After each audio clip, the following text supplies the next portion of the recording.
Okay, trying to bike test again. We made the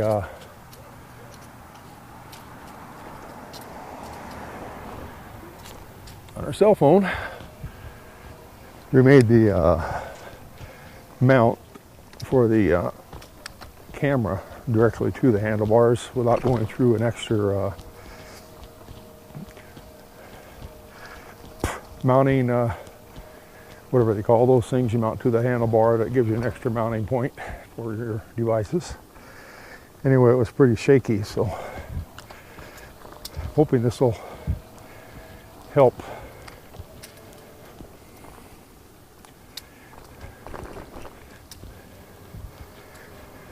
Yeah, it looks pretty stable, much as I can tell by the monitor here on the bike. Just a cell phone.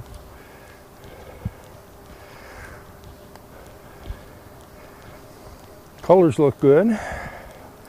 Focus, as much as I could tell, looks good. Bumps, that's hard to tell because I'm bumping.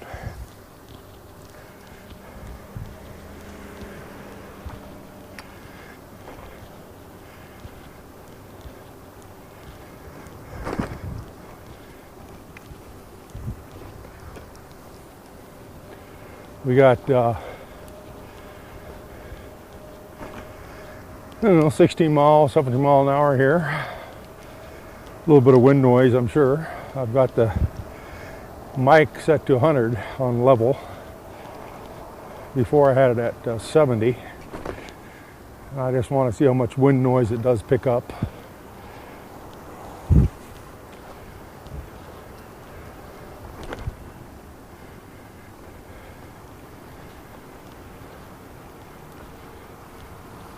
Figured I'd go out to this road here so we get to see a little more of the mountains and stuff.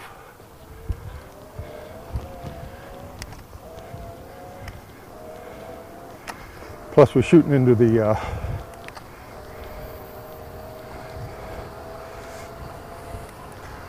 shooting more into the sun here.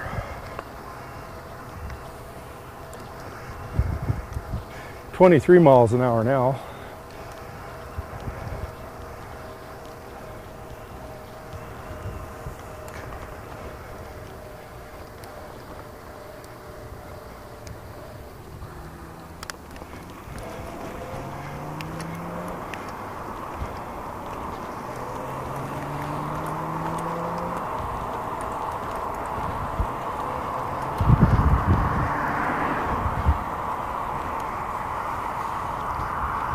"24.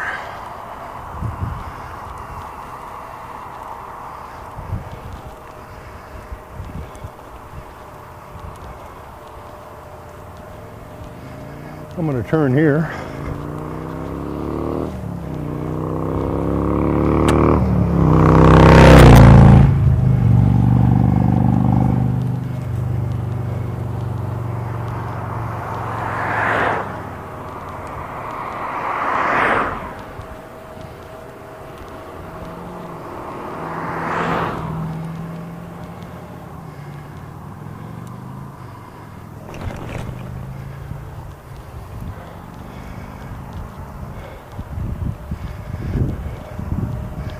There's a little path here that goes out to,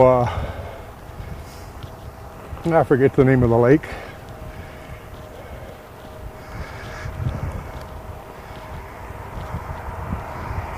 "22 miles an hour.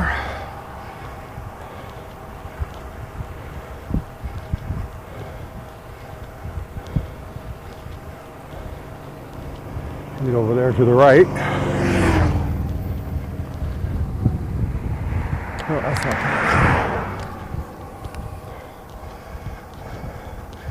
Camera wants to drift instead of staying centered.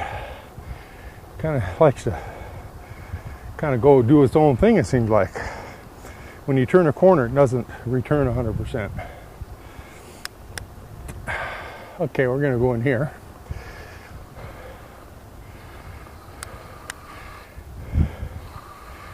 Not going into the lake, but just to look around a little bit and get down a bumpy road. If you didn't tell, that's a bumpy road.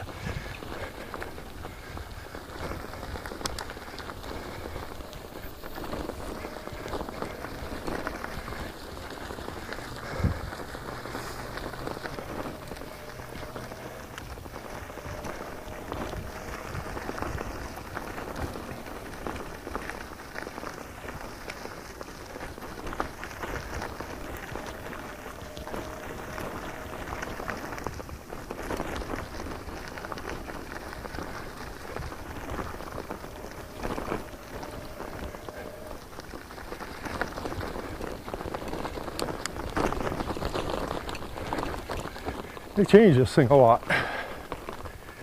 It's actually closed now. I guess the water table's so low, they close it.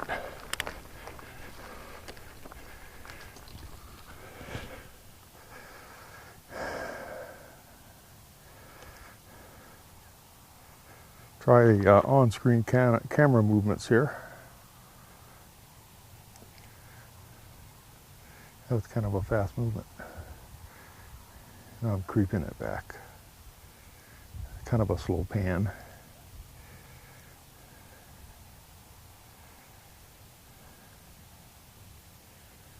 I'm doing this by finger movements on the screen, holding my finger on the screen and just moving my finger, and the camera moves in the direction you got your finger. I'll go up a little bit. Still panning to the left, but I'm going up too. Now if you panning to the left, I'll start going down a little bit. Now I'll level it out. Now I'll do a little telephoto.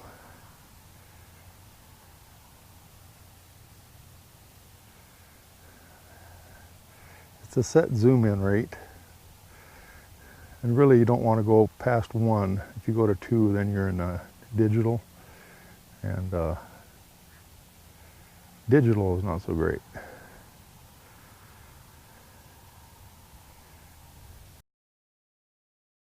I might be in digital already because it's kind of jumping. I can't tell by the screen. It's supposed to tell you when it goes into digital. Otherwise, you want to stay on optical.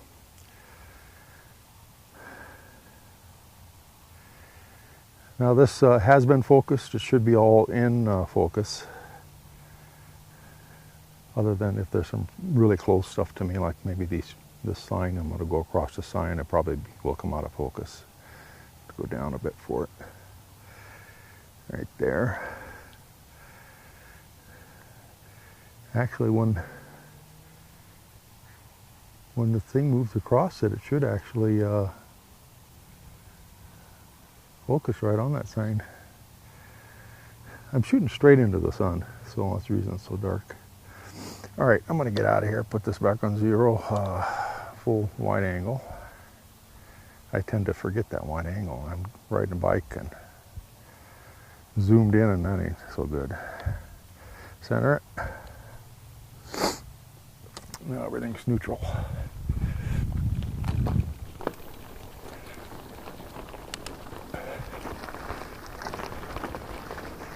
These are 1 inch to 3 or 4 inch deep bumps, each one of these bumps on this dirt road.